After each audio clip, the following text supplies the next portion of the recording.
Good afternoon, everyone. My name is Marjorie Kivuva. Glad to be here. I'm a lawyer by profession. In Kenya, we call them advocates of the High Court of Kenya. I don't know why we insist on High Court of Kenya, because, yeah, you're in Kenya, and there's Supreme Court, there's Magistrates Court, there's Resident Magistrates Court, but yes, advocate of the High Court of Kenya. I was admitted in 2012 into the bar. I've been practicing as a real estate finance lawyer, but also working as a corporate and commercial lawyer in different law firms. At some point, I decided I want to take charge of my career, and I first registered my own law firm in 2020, Kivuva and Company Advocates.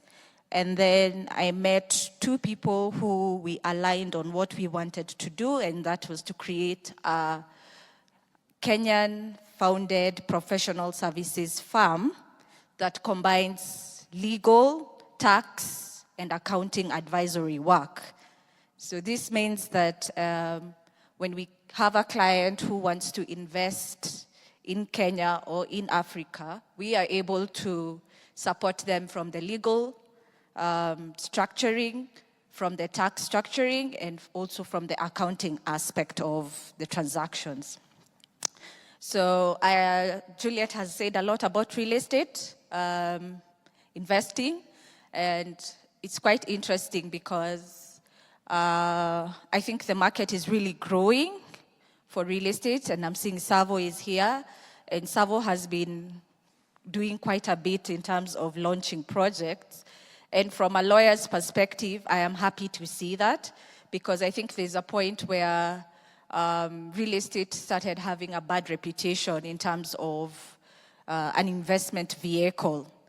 In terms of practicing, I still feel like there's a lot to be done. So I'll start with due diligence, and that is something that can be done even from the diaspora. As Juliet has said, there's e-citizen. I think I was speaking to one of you and I was asking her, do you have an e-citizen account? Because if Savo comes with a property or somebody has a land they're selling to you, you can easily log into e-citizen and go into a portal called Athisasa and order for a search over that property, and you'll be able to see who's the owner of the property, who has charged the property. Is there a charge on the property? And charge here, I mean, is financial encumbrance by a financial institution. And that means that you will have to get permission to buy that property from the financial institution. So you need to check whether the person matches. It's like when you're going to buy a trouser,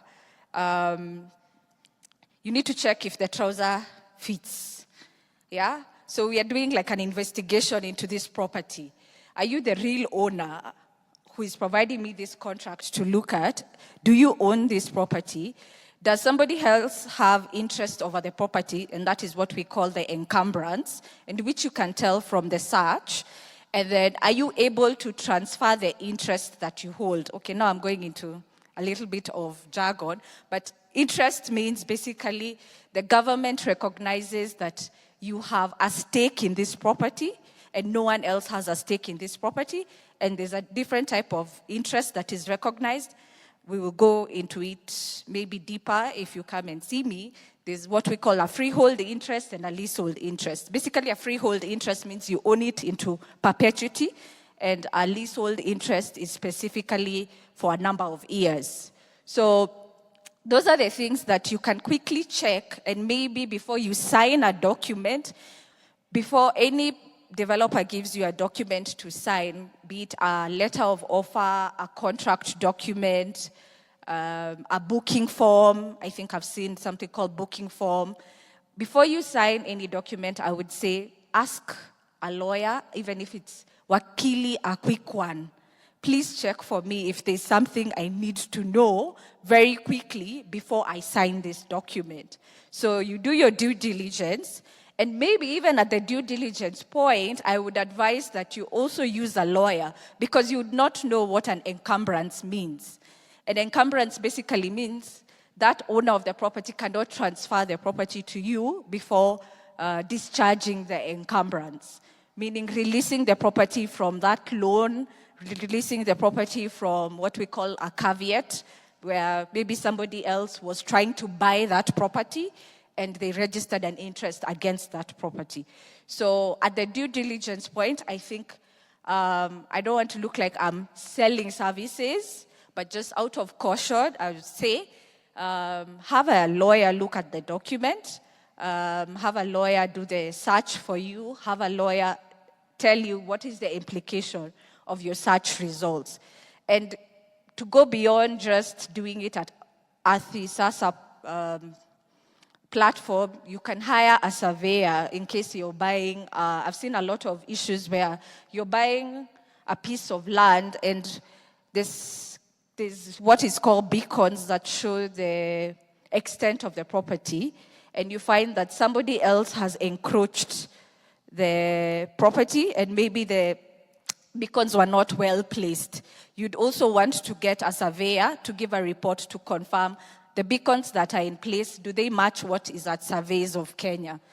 And when I start talking about government institutions like Surveys of Kenya, if you're in the diaspora, I think it would also be important to get a lawyer, because sometimes records in Kenya for land transactions are not kept very well. So you could find that changes were done between different years, and you may not have full visibility of that. So once you get a surveyor, you're able to be sure that the boundaries of the land are in place and whether they are correct or not. So I feel that you have to have a team of advisors, and you should not be afraid to pay an amount of legal fees or survey fees if you're putting in an investment into that asset. So I think diaspora people are more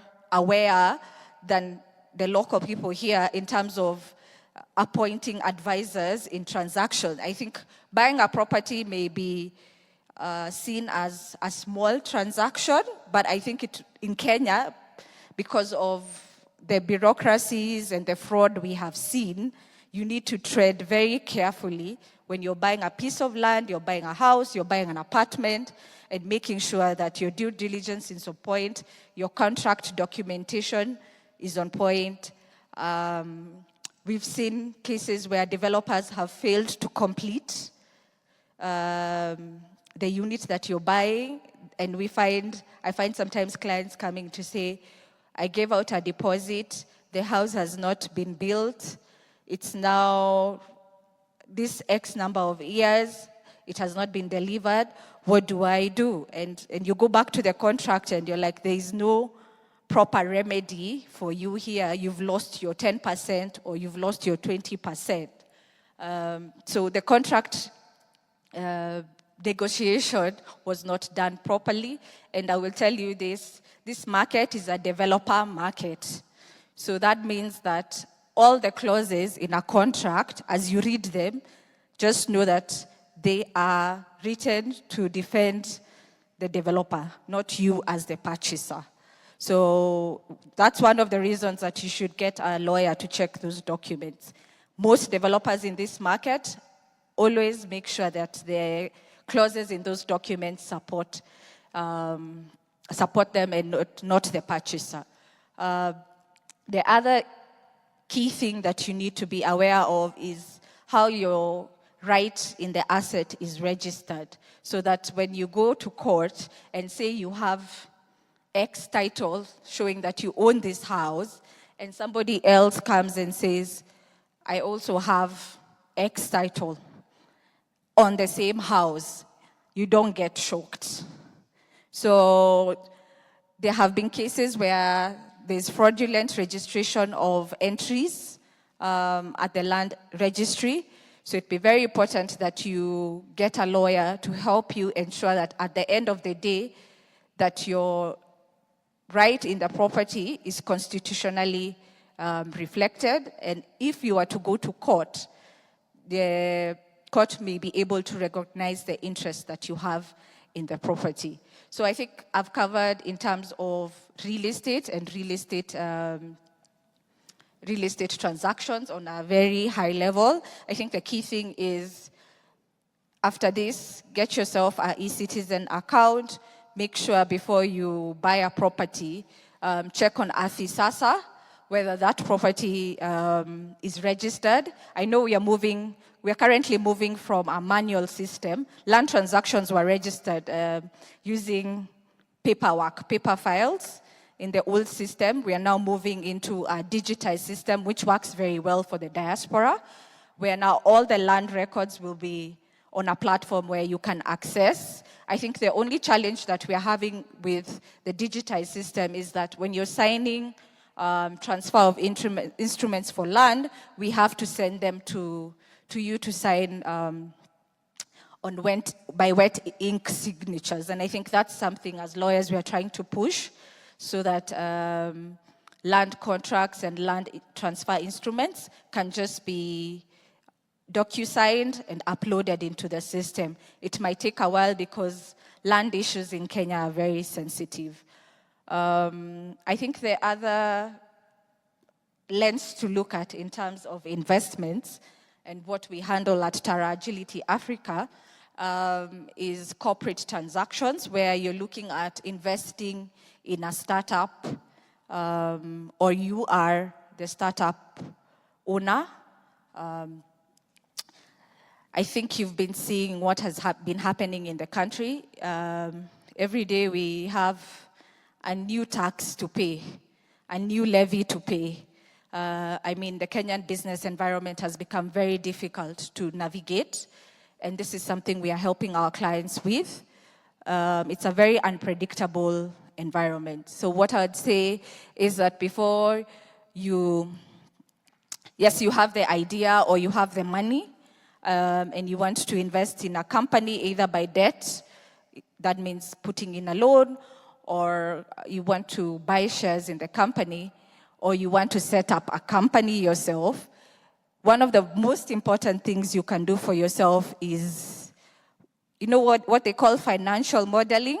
Now you do a legal and tax modeling, yeah? So you put up different options of structures. From a legal perspective, am I going to create a sole proprietorship? Am I going to create a company? Am I going to create an LLP, which is a limited liability company? What does this mean in terms of tax implication? If I create a company, I'm going to be paying corporate tax of 30%. Is there any incentive for me to create a limited liability partnership? Will I pay less tax? Tax avoidance is legal in Kenya. We're not talking about tax evasion.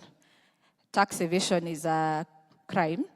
So that's what we're talking about. Now, creating a tax and legal structure that speaks to your investment in such a way that you optimize what you're putting in, and you're able to get profit by avoiding structures or tax structures that are heavy for you.